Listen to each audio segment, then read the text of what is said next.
This episode of New Politics was released on the 25th of October, 2025, and produced on the lands of the Wangal and Gadigal people.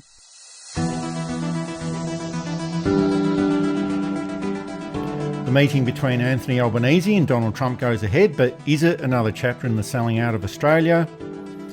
More military dramas in the South China Sea? Is Barnaby Joyce really going to defect to one nation, and who really cares? We'll look at how the ceasefire in Gaza is not really a ceasefire, and the hatchet job on Chris Hedges by the ABC. I'm Eddie Djokovic. I'm David Lewis. All of this is coming up in this big episode of New Politics. And just a reminder that New Politics is produced by independent media. You can listen in, share, subscribe and support New Politics at Patreon and Substack. It's just $5 per month. Or you can donate directly at our website at newpolitics.com.au. And of course, all of this is a good way to support independent journalism.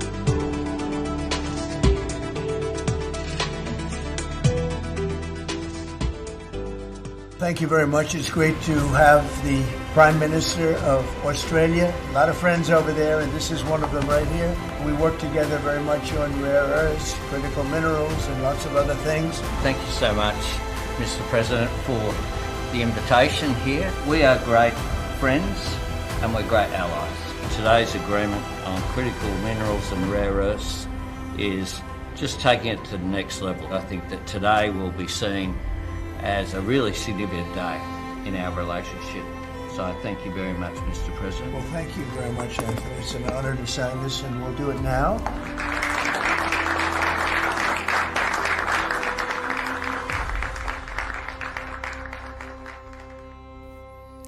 So that snippet was from a video released by the White House, and it was almost like a trailer for a blockbuster movie. And that followed on from the meeting that Prime Minister Anthony Albanese had with Donald Trump that the media has been clamouring for most of this year. And now that it's finally happened, they've got nothing to complain about. And it did seem like it was a diplomatic success, even taking into account what Donald Trump said about the ambassador to the United States, Kevin Rudd. Mr. President, there's been concern in Australia that it's taken 9 months to get this meeting. Have you had any concerns with this administration, with the stance on Palestine, climate change, or even things the ambassador said about you in the past, the Australian ambassador? I don't know anything about him. I mean, if he said bad, then maybe he'll like to apologize. I really don't know. Did an ambassador say something bad? Don't tell me. Where is he? Is he still working for you? Yeah. You said bad? Before I took this position, Mr. President, I don't like you either. I don't, and I probably never will. Go ahead. But the meeting had all the friendly smiles, the glowing praise for each other, and Anthony Albanese didn't actually hand over a $400 million jumbo jet to Donald Trump like the Qatari government did, but it was an $8.5 billion deal for critical minerals, and that's why Donald Trump was very, very happy, because Australia has given the United States exactly what it was after, access to our critical minerals, which are essentially the building blocks of the next stage of the international economy. So the United States gets a big boost in its supply chain networks and gets some leverage over China, and Australia gets a pat on the back and more money to the mining magnates of Australia who will dig this stuff up. Plus, of course, the photo opportunities. Donald Trump said that Anthony Albanese is a great Prime Minister, and Albanese had a good joke about using Trump in Labor's next election campaign advertisements, but this isn't so much about deal making, it's about buying goodwill from the United States for Australia. And I think it also shows that Australia is still wedded to the United States when it should be navigating more towards other key players around the world and doing the much harder work of trying to diversify its economy instead of depending on minerals. I struggle to see it as a complete triumph, I think. I mean, yes, he got nice things said about him. Someone pointed out the people at Sky News must have had a stroke when Donald Trump praised Anthony Albanese as a great Prime Minister. The fact that he was able to disparage our ambassador so blatantly, he didn't say why he didn't like him, although Kevin Rudd has not been backwards in his distaste for the Trump approach. I doubt Trump could remember why he doesn't like him, just that he doesn't. But that was a really extraordinary thing that sort of gets swept under the carpet. The press gallery all had a good chortle about it, mainly because a lot of them probably don't like Kevin Rudd. I've never met Mr. Rudd. I'm sure that he and I would get on in many ways. I'm sure we would disagree on many things. So anything I speak about is based on observations by other people. I know that there are people even within the Labor Party who can't stand him for whatever reason. Of course, there are people in the Labor Party who can't stand every Prime Minister. So it's hardly a slight on his character that a political figure doesn't like another political figure. That's the game. I think that Trump would say that. Could you imagine, say, if the Prime Minister of New Zealand said about the Ambassador of Tonga, "Oh, I don't like him," in public? That would create all kinds of diplomatic rifts, and nothing against the Prime Minister of New Zealand or the Ambassador from Tonga. I'm just picked two countries at random. Oh, sure, but I guess it just shows that the United States president can say pretty much whatever they want and get away with it. Yeah. Could you imagine if even George W. Bush had said, "I don't like him," about Kim Beazley in public? I'm sure in the background some ambassadors and world leaders haven't liked each other, but you put that aside for the good of both your countries, and there's little petty victories that you can snicker at home in the close comfort of your family and friends. But in public, it's all very professional. And what we're seeing here is the even amateurization of the presidency isn't quite right. It's like the fool making of the presidency. It's amateur comes from amo, which is Latin for love. This is a guy who does not love. He does not love his country. He does not love his party. He does not love the Constitution. Now, if Barack Obama had said about the Australian ambassador, "I don't like him," we'd have never heard the end of it. I know that a lot of people said, "Oh, this is a good excuse to call Kevin Rudd home." I would leave him in just on general principle. But just looking at the overall discussions as well. So some of the discussions that did occur, well, related to AUKUS as well, but that was a bit of a side issue. The meeting was more about the critical mineral deal and, of course, keeping the media in Australia happy about finally holding this meeting because they've been calling for this and waiting for this for such a long time. But on the AUKUS issue, it's a bit of a turnaround for Donald Trump on AUKUS, where a few months ago he just had no idea about what AUKUS is or was, but now he's talking it up a lot, saying that Australia will be getting all of those submarines, even though nobody else in the world believes that this will be the case. And it might be a case where if you provide minerals, well, Donald Trump is going to say, yeah, sure, we'll give you those submarines. But I think for Anthony Albanese, politically, this whole situation really paid off for him. We'll talk about the results later on and what the outcome of all of this will be, but there were no gaffes, there was no hostility. And I just think that all of those doubts and scepticism that was being pushed forward by the Liberal Party and by the mainstream media have essentially come to nothing. And all of those other questions which could have been controversial in this sort of situation about Australia's approach to climate change, about Palestine, recognition of Palestine, or about Australia's defence spending, well, Trump just avoided every difficult issue. It was almost like a mafia boss who just closed the deal and he's got his little mate here and he just doesn't want to hear another word about it. And this might have all gone very well for Anthony Albanese and the government diplomatically, and as far as the media presentation is concerned, there's absolutely no question that it did. But there's still those issues about Australia still being the world's quarry and just selling off the minerals for a song. And Australia's got large reserves of lithium, of cobalt, and a wide range of rare minerals as well. It's got quite a large supply of that. China has actually got the largest share of all of these metals, but there's other issues about the economy still being heavily reliant on mining and not being diverse enough. But I guess when the sun is shining and you're making the hay, that's what that's what this government is doing at the moment, not thinking too much about the long-term future, and that's probably going to be a problem, well, in the long term. That point you made about they finally got that meeting with the president, and it's prima facie a triumph. They come out with what is sold as a good deal. I don't think it is a terribly good deal. He gets personal praise from the president, which is another rare thing. World leaders are often very careful not to overpraise their colleagues, because rooster today, feather duster the next, and you've got to then try and match the hyperbole for the next person who's diametrically opposed, presumably. Again, when we talk about what Trump does, there's no precedent and there'll be no succession to it either, at least hopefully. And I think it did shut up the critics. Not only did he get the meeting, he came out with measurable results. They went in not having something and came out with something. Now, again, whether that was a good thing or not, that's questionable and debatable and arguable. But there's no doubt that it was some kind of victory. As to AUKUS, it's a disaster. It's not being sold as one, of course. I heard Michael Fullerlove of the Lowy Institute on NPR radio from the States, this one out of Illinois. And he argued that AUKUS is really important. Sure it is, Michael. Both parties support it. Okay, yep, they do. And 2/3 of Australians support it. Wait a second, no, it's actually the other way. You've at best misread your opinion polls. At worst, you're being very disingenuous. And I've written to NPR to correct that. Well, it's obvious he was holding the polls upside down. Yeah, I think so.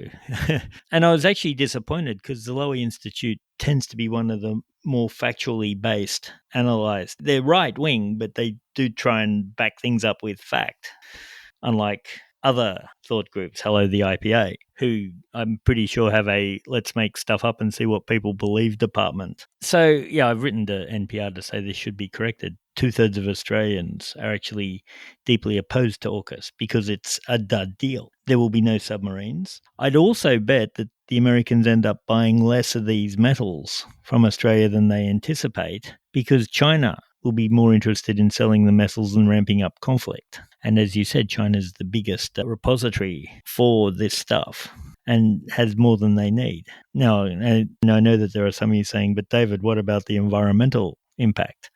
And you're absolutely right. No one's actually thought of this. And that's something that's in the forefront of not everybody's mind, but it's in the forefront of those who think about it in certain ways, minds. And that's something that we'll have to discuss on another day because that's massive. And the mainstream media, they didn't have too much to criticise this week. And I'm not sure if that's a good sign or not, because it means that the establishment pretty much ended up getting everything that they'd normally be after, a big mineral deal with the United States. And they absolutely love the United States and the mining industry in Australia. And this deal sidelined China as well. So they couldn't attack China, which is what they normally do and they love to do, because China had already lost out in this deal. And then they tried hard to attack Albanese, but there wasn't actually anything to attack him on. And there's lots of other things that they could have attacked him on, but not the things that the mainstream media normally looks at. So that's why they ended up trying to attack Kevin Rudd. And we have to remember that Kevin Rudd did say this about Donald Trump a few years ago, so that's why they tried to lap it up. In the last 4 years has been run by a village idiot, competent in its national statecraft, and the United States increasingly incompetent in its national statecraft under Trump.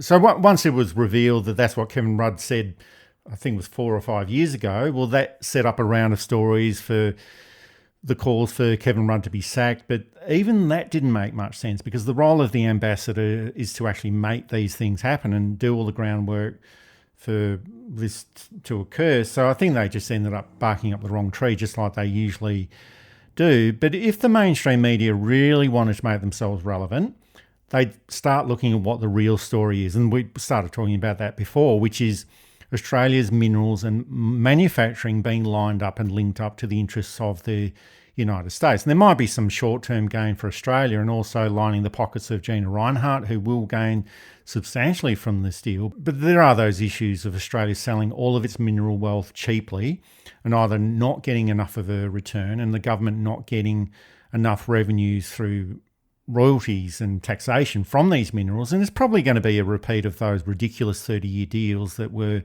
signed in 2005 by the Howard government to export gas to China, Korea and Japan for almost no return. And now we're buying back that gas for a fortune. And we'll probably find out, David, in a few years' time that this is actually a dud deal. Like you referred to it being a dud deal before, but we'll probably find out that it's a really, really big dud deal in a few years' time for Australia. And the smarter countries around the world, they're starting to concentrate on using these minerals in manufacturing and value adding. And not that many countries can do it at the moment, but that's what they're working towards, value adding and manufacturing rather than just digging it up and selling it for a song. And Anthony Albanese did push that idea that this deal is all part of the future made in Australia, but it's sounding more like America first or digging up Australia's future. And I think these are the issues that the media should be focusing on, not whether Kevin Rudd called Donald Trump an idiot or a village idiot 5 years ago, and then following that up with Donald Trump saying that he doesn't like Kevin Rudd either and never will. That's not the important issue, like the future of Australia and digging up all these minerals. That's what the issue is. Exactly. And who owns them? Where does the money go? It's called the Commonwealth for a reason. And since probably 1975, and probably before then, Lang Hancock flying over a bit of desert and saying, oh, that sand's a bit redder than, there's probably a lot of iron there. Now, he was right on that, but then he pocketed most of the profits and then passed that on to his daughter, Gina Reinhardt. And the forests who've been covering up Western Australia for a century and a half on the same type of specious argument that we own the land. Well, no, the Constitution's pretty clear that you own the land down to about 6 feet. After then, it belongs to everybody. You find it down there, and of course it's right that if you invest the capital, you get a return on your capital, but not the basically free money these people are getting. Well, that's right, David. Where's our return? Like the royalty rate for iron ore is still 5 cents per tonne, and that's the rate that existed in 1967. It hasn't moved at all in the past 58 years. Yeah, and it's the same with Job Seeker. It hasn't been touched, or it wasn't touched. I think they have put it up a bit, haven't they? But it wasn't touched for decades, and this was seen as wrong, and it was wrong. What is the Commonwealth, and why don't we keep pointing towards Norway with its sovereign fund, which pays for nearly everything. Now, one of the arguments is, if we put the rates up, we'll just pack up and go and no one will buy it. Okay, that's a good thing, because mining's not great for the environment, but I bet Norway doesn't have a problem. We could nationalise the industry, and you still pay your miners and you still pay the manufacturers who supply the equipment and all of that. That's only common sense, but the profits go back into health, education, defence, infrastructure, telecommunications, roads, universities, schools. I know I said education, but let's break it down. Early childhood. How much would early childhood benefit by $3 or $4 billion thrown into the federal budget? How much would the health departments of the various states cope with an extra $3 or $4 billion each? This is the type of money we're talking about. The real con is not Donald Trump. The con is those who think like Trump, who live in Australia and who have decided that this is the only way. The neocons. And it's no, and I've said this before, but it's no coincidence that the last part of that word is con. This is New Politics with Eddie Djokovic and David Lewis, the best podcast on Australian politics and news commentary. You can support us through Patreon and Substack, and also find us at newpolitics.com.au. It's tiring, always stretching out for something that's just out of reach. But I'll get it. After all, what I want isn't as easy as all that. I've got to do 400 miles an hour, turn on a sixpence, climb 10,000 feet in a few minutes, dive at 500 without the wings coming off, carry 8 machine guns. Hello, Hunter Leader. Bandits approaching Beachy from southeast, Angels 1-5. Over. Bandits are now about 3 to 4 miles south of Beachy. The Chinese Air Force came ever closer to causing a disaster. An RAAF P-8 Poseidon aircraft conducting a routine surveillance of the South China Sea was challenged by 2 Chinese J-16 jets. One of those jets released flares just 30 metres in front of the Australian plane. The proximity of the Chinese Air Force plane was so close that there's no way you could have maintained control over those flares. There was danger, and had those flares hit the P-8, there was the potential for significant damage to our aircraft. What began as a brief encounter in the sky above the South China Sea has turned into yet another military flashpoint between Australia and China, and it's turned into another round of paranoia about China as well. So during the week, an Australian surveillance plane flying through what the government insists was a routine patrol through international airspace in the South China Sea, and then all of a sudden it was shadowed by a Chinese fighter jet, and the fighter jet released some flares close to the Australian aircraft, and the Defence Minister Richard Marles said that this was all provocative and unsafe and unprofessional. Now, China responded by saying that Australia was illegally intruding into China's airspace above the Paracel Islands. And this is actually technically correct because China does claim the Paracel Islands, but the problem is that it's also claimed by Taiwan and Vietnam. And it's always going to be unclear about what happened here. And this is what typically does happen in these cases. The waters are sort of muddied so that each side can claim what they want and prove to be correct depending on whatever their argument might be, and we always end up having completely different versions of the truth. So this is a question about who defines international law and maritime law in one of the world's most contested areas in the South China Sea, and this is more than likely is going to be an issue that does blow over, and as usual it's got a lot to do with so many different issues that are going on between Australia and China and also with the United States.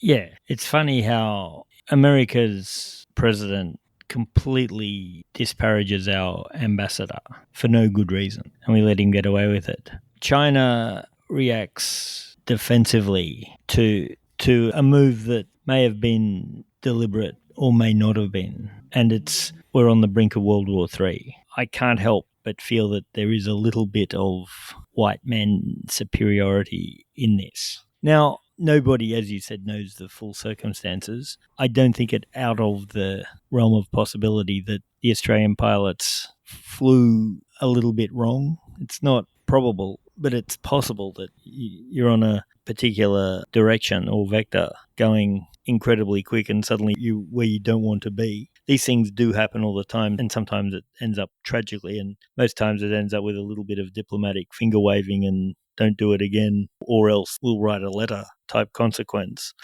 Sometimes, of course, it is provocative and deliberate. And with the Paracel Islands being claimed by Vietnam, Taiwan, and China, and really the big question in terms of the Chinese is Taiwan claims them. I'm pretty sure the Chinese would be less invested if it was a dispute between Vietnam and China. But with Taiwan in the mix, things happen. Now, I'm not saying anything against Taiwan before we get letters saying you pro-Chinese communists. How dare you support a evil and corrupt superpower? You should support the United States. International relations is hard, and it's not made any easier by simplistic, slightly racist ignorance brought in by the press. Again, as you said, we won't ever probably know what happened properly, whether it was a bit of human error, was a little bit of go and stir these guys up, just keep them on their toes. Well, it probably was that, but it's also very strange timing as well. And this flare incident, well, it didn't happen just out of nowhere. It was almost happening at the same time that Anthony Albanese was meeting with Donald Trump in Washington, and probably at the same point that he was signing that new deal for Australia to supply those critical minerals to the United States. And that deal overall, well, that's a part of a wider Western strategy to reduce dependence on China, and it also confirmed AUKUS and that plan for Australia to build those nuclear power submarines or have those delivered. Whether that actually happens, well, not many people believe that, but whether that happens or not, that's a different issue. So we can argue whether that was a coincidence or not. But to me, it seems like this is China's way of sending a message to say, look, we're really pissed off about this. You signed a big deal on critical minerals with the United States, but don't forget who your biggest trading partner is. We are China. And if trade and navigation go through the South China Sea, that's pretty much, it's one of the busiest, if not the busiest sea channels in the world. If that becomes difficult because of geopolitical tensions, or if there's some kind of military action, which is highly unlikely, but it does exist as a possibility, well, then trade with Australia becomes difficult too, physically, as far as being able to have... Thank God for the Suez Canal. We can float that way. That's right, we can. And a lot of these mineral deals, the movements in the South China Sea, it's almost like this big game of diplomatic chess being played between the United States and China. And I'm not sure if Australia is actually on that board or not. And if it is, it's probably one of those little pawns on the left-hand side or the right-hand side. But whatever the case is, Australia is wedged in between the two, whether we like it or not. And I think we just have to be careful that Australia doesn't suffer any collateral damage in this process. Again, Australia could posit itself as the great mediator between the two, where everybody's friend. The Chinese want this, and this is why they want it, and the Americans want this, and this is why they want it. And then in the background, you're over asking stuff. Let's wind it back a bit. I don't think they're going to go for that, but we can see what we can do. And that would put Australia in a much better position than being the pawn who gets the flares shot at them. And then you better sort this out, son. And meanwhile, the Americans are behind taunting. But maybe that's what that collateral damage is that I was talking about before. Yeah, collateral part damage. Some of it. We've taken it to mean the death of civilians, and it's a way of softening that news. But it's also damage to reputation. It's also damage to the concept of face, the concept of power. As a supposedly independent nation, we shouldn't be enthralled to our allies. We should be part of a robust and as equal as you can be alliance. Now, America has a much bigger population, has a lot more money at the moment, and is more powerful. So there's a sense in which we can't be treated as equals as such, but we can not be treated as lackeys. And we can use our position to be a superpower in the South Pacific and help our friends in Tonga and Samoa and Fiji and the Philippines and Indonesia and Thailand, Cambodia, Vietnam, and be helped by them when required. Trade deals, immigration, tourism. There's a whole lot of stuff that we can be doing. Education. I've said before the old Colombo plan, which didn't really go far enough, but it was pretty revolutionary at the time, was about long-term diplomacy. If you'd spent 3 or 4 years at Sydney or Melbourne University in your formative young years where everything's wonderful and young and all you're doing is having fun, 30 years later when you're a senior diplomat in the Foreign Service of Singapore, say, and Australia comes to you, you can remember, oh yes, I had a great time in Australia and the Australian people were wonderful. And in fact, I went to university with these guys because we all did the same course and ended up in similar jobs. And things become a little bit easier. National interest trumps everything, of course. Oh, well, maybe 95% of all diplomacy is actually handled quite well. But what used to be, or what is handled quietly through military hotlines and back channeling and diplomacy and all that sort of stuff. And maybe there's been a lot of these issues that have happened over the past couple of years, but it's usually a couple of phone calls between the diplomats and saying, look, come on, you're straight into our territory. What's going on there? Discussions are had or held, and then that's the end of it. We never hear about it. But it just seems like occasionally we've got these issues being played out loudly or in public, and they're politically motivated as well. And there's, as I said, a lot of this stuff probably still does go on behind the scenes, but sometimes this stuff comes out if it's advantageous for either China or Australia to bring it out into the public. And most of this isn't about the sea lanes in South China Sea or the flares or whatever. It's about that image that both countries want to present to both their respective publics and also on the international scene as well. But within the South China Sea, it seems like it's getting quite crowded in there. There's all these surveillance plans. There's naval escorts from all these different countries all over the place. There's also the competing territorial claims from Philippines, Vietnam, Indonesia, China, of course. And none of these are tiny countries or small players. They're all large countries. And obviously China is the largest country by far. But I think on this occasion, the media always gets in a big frenzy about all this sort of stuff. But I think the media was all tied up with the meeting with Albanese and Trump and the new bromance that seems to be developing over there. And normally they would have ramped up this issue with China as much as possible. But like all of the other incidents that have occurred over the years between Australia and China on this sort of level, I think it will just blow over and all be forgotten about until the next time there's this sort of incident. It'll be the type of things that 30 years' time the journalists remember when they shot that flare? Oh, which one? Oh, the one. Oh, yeah, that one. Yeah, that was fun. Don't think I went home till 7 o'clock that Friday night, but I spoke to what's his name at the embassy. Yeah, he's a nice guy. Yeah. Or more likely, no, I don't remember that at all. Because we were focused on Donald Trump and Anthony Albanese. Yeah. Don't remember that one at all. Yeah, so it's, again, we're let down, and this could be the title of each week's podcast. We're let down by a substandard media that would much rather create drama and be part of the drama than report the facts and report the truth.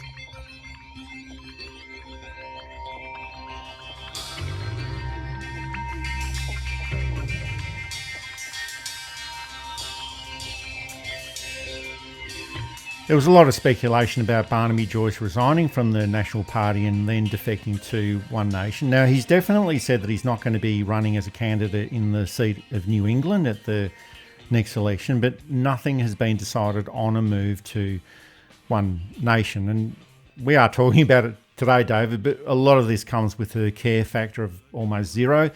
And there was a report saying that the discussions between Barnaby Joyce and Pauline Hanson, the leader of One Nation, were at the advanced stage, and the comics had a field day trying to work out what an advanced discussion between Barnaby Joyce and Pauline Hanson would actually look like, because they've never actually shown any ability to reach any sort of discussion to an advanced level. But jokes aside, Barnaby Joyce has never really done anything in politics. He's really had nothing at all to offer politics. He's based his entire political career on self-interest, and we predicted the end of his political career about 7 years ago or thereabouts. But Barnaby Joyce... Nothing has changed to make me recant that.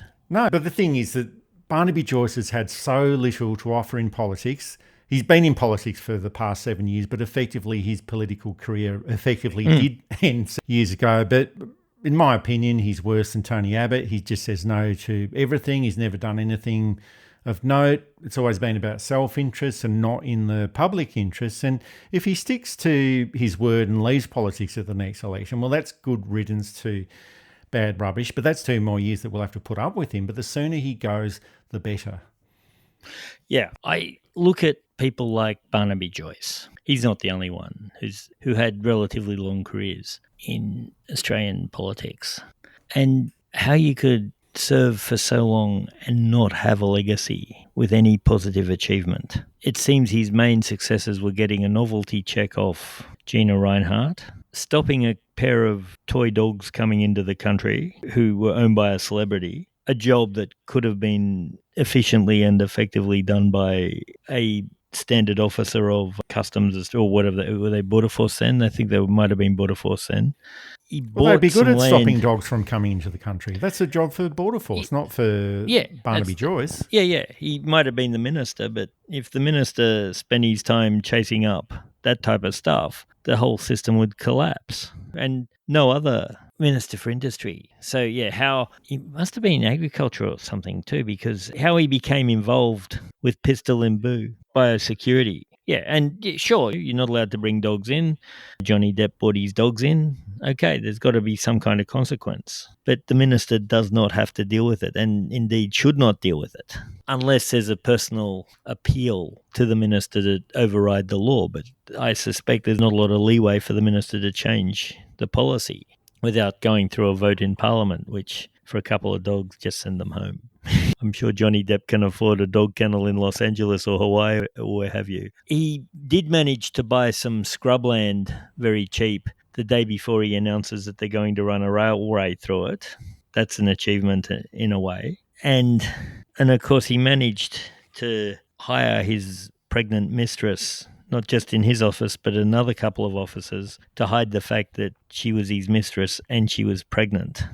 Now, half of that is none of our business, but when you start bringing public money into it, it's he's also turned up to Parliament several times with black eyes from either falling in the street or irritating people who have decided that words don't work on him. Lying on the road in the streets of Canberra? Yep, lying in the road on the streets of Canberra. Yeah, turning up drunk to Parliament very often, to the point where I wonder why we have alcohol allowed in the building. But it set the tone in Parliament to allow incompetent buffoons like Joyce to thrive. And again, how you spend so long in Parliament and not have a legacy worth having. And he's not the only one.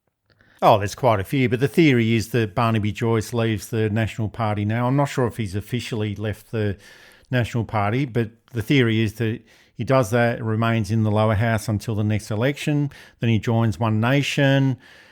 He wins the Senate seat at the 2028 election and then becomes the leader of One Nation. Pauline Hanson will be 74 at the next election. You know, does she really want to continue being in politics for another 6 years? Probably not.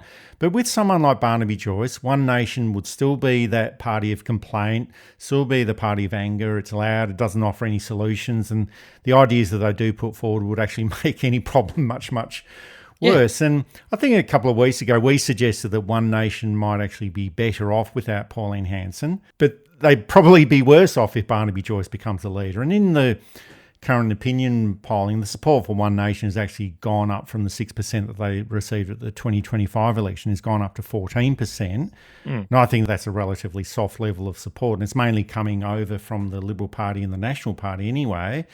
And for Susan Lee, well, it's not directly her problem because she can't do anything about what the National Party gets up to or who ends up leaving the party. But if One Nation continues to take votes away from the coalition, Barnaby Joyce moving over to One Nation might actually do that. And there's also talk about Andrew Hastie defecting to One Nation as well.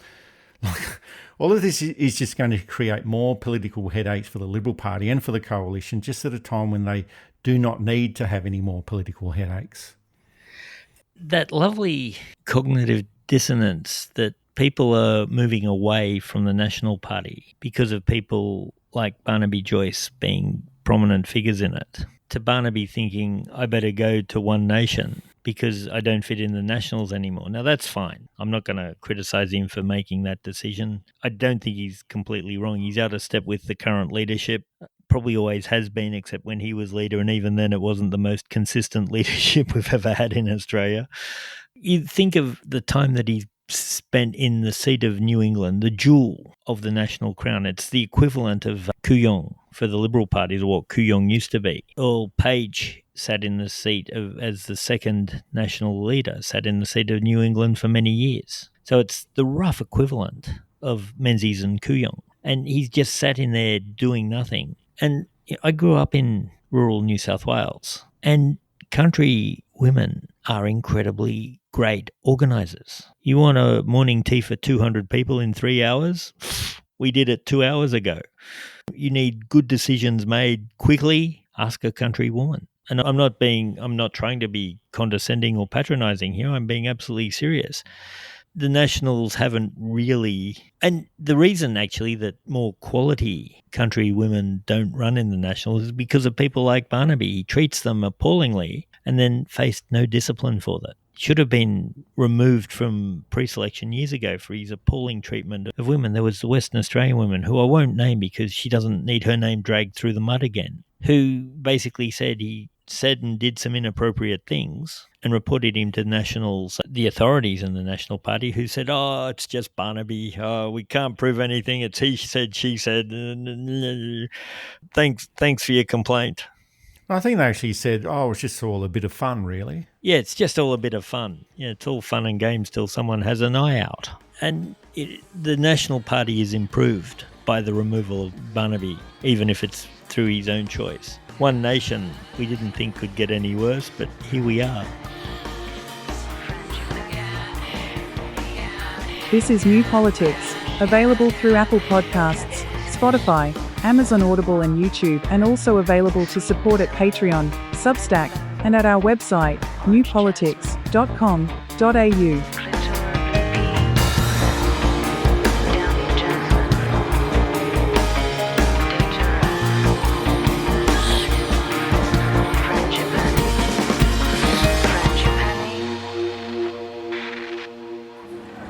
An uneasy peace. The threat of war hangs over Palestinians trying to rebuild their lives. On Sunday, Israel demonstrated its willingness to violate the ceasefire, launching a wave of airstrikes across Gaza. It blamed Hamas for an attack that killed 2 of its soldiers in Rafah, in the south of the Strip. Hamas denied responsibility, saying it was unaware of the incident and that the area had been under Israeli control since March. After killing more than 40 Palestinians, Israel said it was returning to the ceasefire. The ceasefire in Gaza, if you can actually call it that, well, that's falling apart very, very quickly, and it's probably the only ceasefire where bombs are still being dropped and civilians are still being killed. And as we discussed last week, David, this is probably going ahead in the way that it was intended to go. Since the truce took effect on October the 10th, and Donald Trump declared that the war is over, well, over 100 Palestinians have been killed. Israel continues to launch airstrikes and open fire across Gaza. Palestinians are still being killed and terrorised by Israeli settlers in the West Bank. So this is what the ceasefire looks like for Israel. It's a ceasefire that keeps killing people. It's a ceasefire that keeps up Israel's practice of genocide, and there's no one there to stop this from happening. Now, Australia has agreed to send a Defence Force official to Israel to help oversee a US-led coordination centre in Israel that will contribute to the coordination of aid, security and reconstruction. But if it's led by the United States, well, it's probably going to be a rerun of the Gaza Humanitarian Fund, and that resulted in the deaths of over 3,000 Palestinians while they were trying to access food and aid. And all of this should be led by the international community, not by the United States, and definitely not by Israel. But 2 weeks after the ceasefire supposedly commenced, it's just not looking very good at all. It's so upsetting that, and of course we knew that this would happen. What has happened is that unarmed civilians have ceased fire. They didn't have any anyway, but I guess the argument is that if they'd had the chance, they'd have been fighting back, but we didn't give them the chance. Now we're in a ceasefire, so they don't have to fight back, but we're going to keep bombing them. It shouldn't be the US leading it shouldn't be Russia leading it should be, I don't know. Well, that's why we have the United Nations for these sort of things. There are 152 nations in the United Nations. Now, some of them, of course, can't do it because they're broke. They're essentially failed states. Some have wrecked their reputation, like all the nations that have been steadfastly supporting Israel. Maybe it should be Chinese-led, in that China is a neutral participant in this conflict. Probably Korea, or maybe not India with Modi in charge, and probably no one in the Middle East. But there's a whole range of European countries, Scandinavia or Finland, could do it in a fair way that made sure that the truth got out and that people got helped. Well, it also depends on how it's set up, because there was an international peacekeeping force set up in Bosnia, and that was a complete failure. So it just depends on how all of this is set up. But definitely it shouldn't be US-led, and it shouldn't be led by Israel either. No, those are the two countries you don't want involved. And then you don't want Britain, you don't want Australia, because they're too close to the US. And of course, it would probably be made to be an EU thing, which is problematic because the EU doesn't have an army. It's not part of its thing. So you'd have this mixed bag of countries that are going in to see what they can plunder, and countries that are maybe trying to do the right thing but don't actually have any interest in doing the right thing. So it becomes difficult. A properly functioning world wouldn't have let it get to this and wouldn't have let it get anywhere near. And we should have capped it probably decades ago. Oh, that's a very good point. But at the moment, I can't really tell the difference between what's happening in Gaza today and what was happening before this supposed ceasefire commenced. And there is more pressure being placed on the Israeli government to allow foreign journalists to go into Gaza. And sure, this isn't as important as getting food and aid into Gaza, but it does need to be done, I think. And it might end up being a case where foreign mainstream journalists just end up supporting the Israeli talking points anyway, but getting independent media in there would be a good thing to do, I think. And just on that point of the independence of media and mainstream media, a few weeks ago we reported on how the Pulitzer Prize winning journalist Chris Hedges had his National Press Club speech cancelled by the club, and he ended up doing his speech that he was going to present to the National Press Club at different venues in Melbourne and Sydney this week. And after listening to his speech, and it's available through Consortium News as well online, and you can easily find it if you do a search for it. But after listening to the speech, you can see why a cowardly and compromised National Press Club would have cancelled his speech.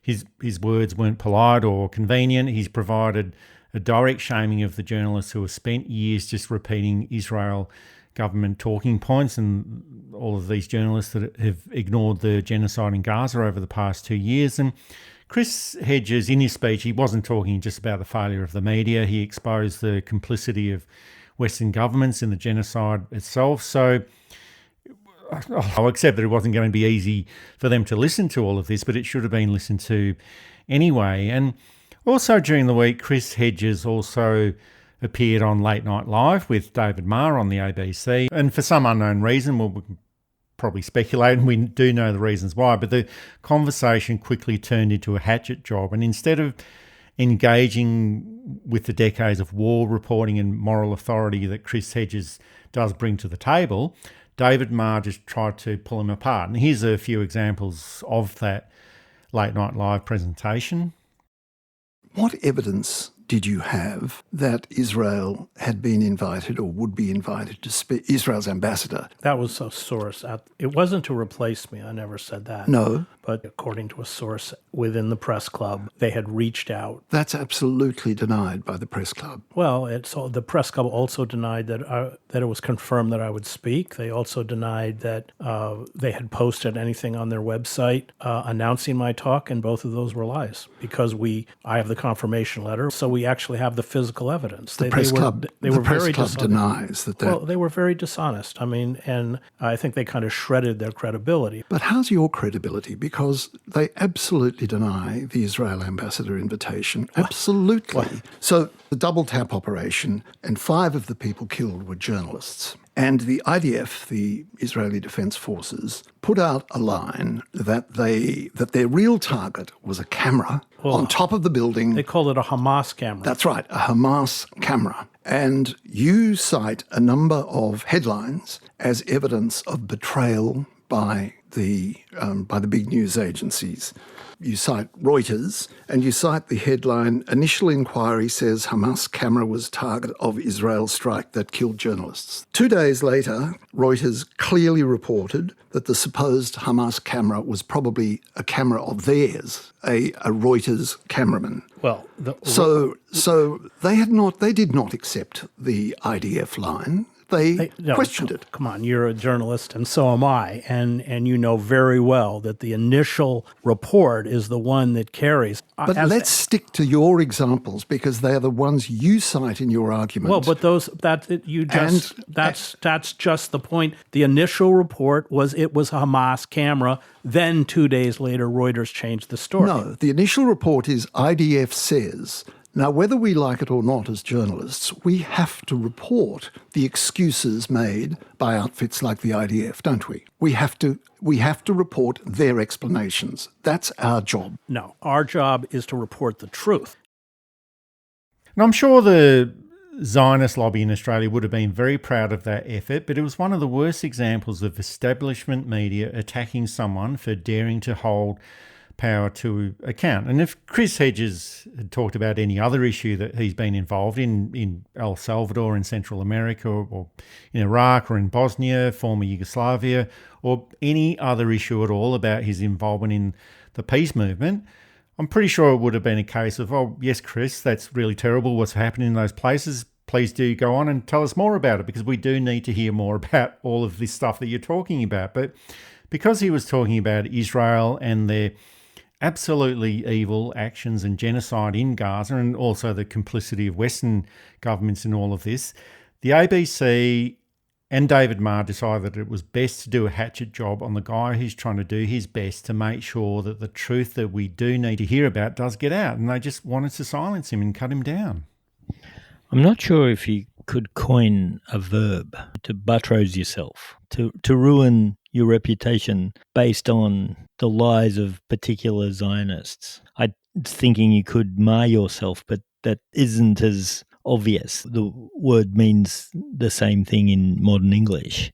And David Marr was a journalist who I had a lot of admiration for. His biography of Patrick White, and more so his editing of Patrick White's letters, was brilliant. One of the best publications ever done in Australia, on one of Australia's best writers, the only Australian to win a Nobel Prize for Literature. Tim Winton's still waiting. Well, so are we. We're still waiting for that award to come our way. That's right. And it's a bit like Donald Trump. No one has ever been improved by siding with the Zionist argument. And I'm going to narrow it down even a bit further, the Netanyahu government. And at the moment, the Zionist argument is really defending the Netanyahu government. And that's essentially what... Now, I ended up not listening to the whole thing because David Marr's interview was incompetent. I turned it off after the bit where Hedges says something along the lines of, all a lot of these people are doing are just rehashing the press releases from the Israeli government. And David Marr makes the point that isn't it our job to report what the Israeli government is saying? And you could almost see the head move, the got you, quodet demonstratum. And Hedges said it is our job to report the truth. Someone get the aloe, he's just been burned. But he's right. And David Marr came from, it seems, a friend of mine pointed this out, university debating societies where it's all about points of order and getting the point, being witty and clever and making sure that you make a semantic point rather than trying to go through the importance of what Hedges has said.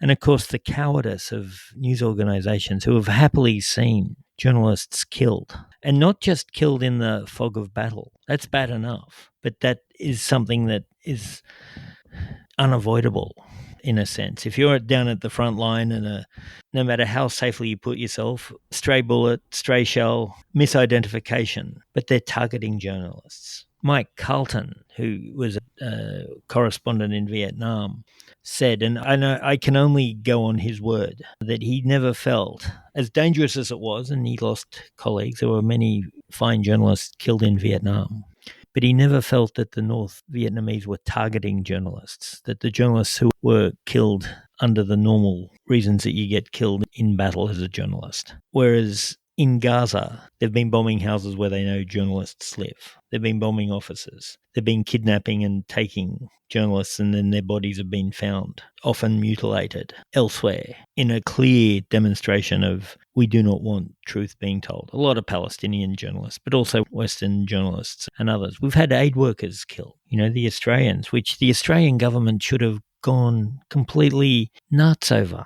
Totally. And instead it was, these things happen. Who gets away with bombing aid trucks? And Chris Hedges points this out. Now, there are a lot of things, you pointed this out earlier, there are a lot of things Chris Hedges could have been asked about. Why is he an anarchist? What happened in El Salvador? What happened in Bosnia 20 years ago? Or even just his approach to journalism. You don't have to agree with him, but he speaks with some authority. He actually speaks with quite a lot of authority. I'm a bit of a glutton for punishment because I actually listened to the interview again 3 times. And just to... Paid up for me only listening to about half of it. Well, it's only 20 minutes long, but I just thought, look, did he really say that? And each time I listened to it, okay, well, I've got too much spare time on my hands, but each time I listened to it, it ended up being exponentially worse with each listen. And I think that while this issue of the interview between David Marr and Chris Hedges, well, that's not going to hit the national headlines. We're talking about it at the moment, but it's not going to be front page news or anything like that. But I just think that it reveals a pattern of behaviour of just how far people are prepared to go to protect the state of Israel and to protect institutions like the National Press Club, which by extension in this case is also a case of protecting the Israel lobby in Australia. And I think just through that one interview, David Marr has ruined his reputation. As far as I'm concerned, he's ruined it completely, but he was prepared to go through that. And he could have done what Antoinette Lattouf did, stand up to these bullies, call them out, and sure, her career was ruined for a short time, but she kept her credibility. And she's rebuilding her professional career at the moment using other, podcasting mechanisms, but she kept her credibility. And in this field, that's really important, I think. But David Marr chose not to. Credibility gone, and I just don't think that's going to come back anytime soon. And we're seeing this pattern pretty much everywhere. Journalists, politicians, entire governments. If we look at the government of the UK and in Germany, we could also look at Australia. We could also look at the Democrats in the US as well, all destroying their credibility to defend Israel. and the actions of Israel and to defend a genocide at any personal cost to them. And we had the Met Police in the UK totally humiliating themselves by arresting pensioners and peace protesters, wasting a whole lot of police resources, arresting people in wheelchairs and putting them in jail over the Palestine Action issue. Keir Starmer even tried to overrule Birmingham police so that those vile Maccabi Tel Aviv hooligans from Israel could attend a football match against Aston Villa in Birmingham. But then a couple of days later, the Tel Aviv police in Israel, they cancelled a football game involving Maccabi supporters in Tel Aviv because of the violence and the hooliganism by these Maccabi Tel Aviv supporters. So Israel doing the same action in Israel that Keir Starmer said was anti-Semitic in the UK. So it just made Keir Starmer and the entire UK Labor government just look totally foolish and totally absurd.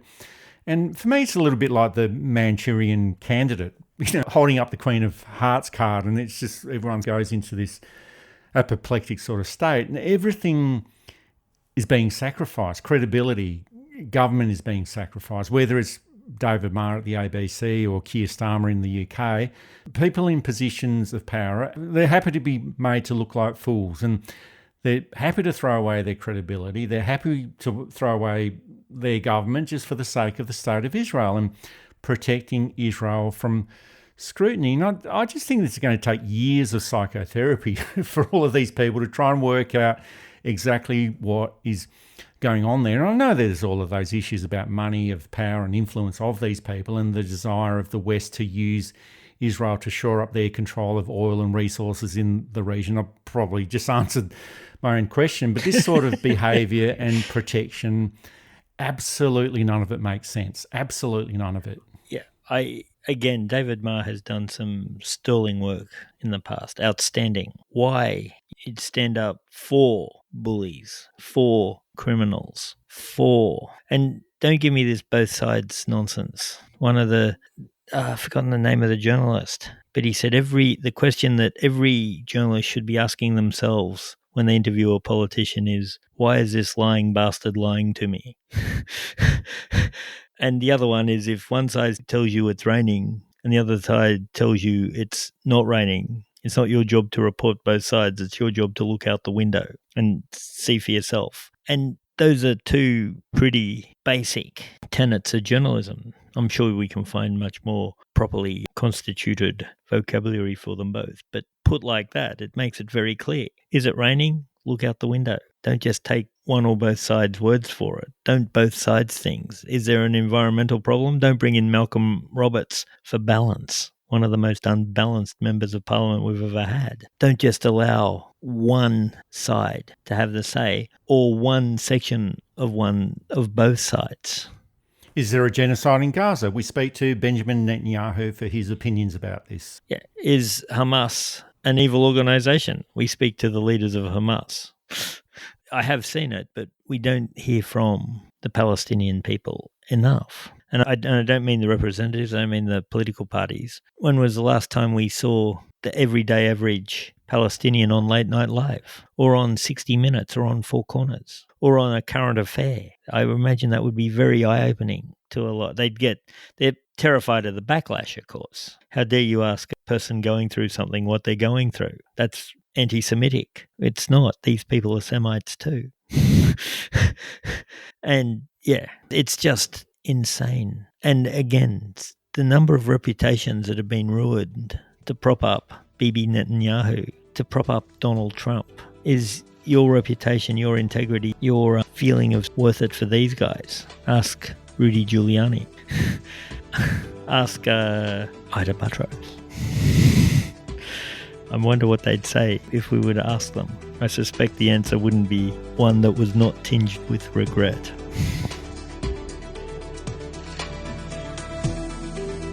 That's it for this episode of New Politics. Thanks for listening in. And if you'd like to support our style of journalism and commentary, please make a donation at our website at newpolitics.com.au. We don't beg, plead, beseech or gaslight you about journalism coming to an end. We just keep it very simple. If you like what we do, please send some support our way. It keeps our commitment to independent journalism ticking along. I'm Eddie Jokovic. Thanks for listening in, and it's goodbye to our listeners. I'm David Lewis. We'll see you next time.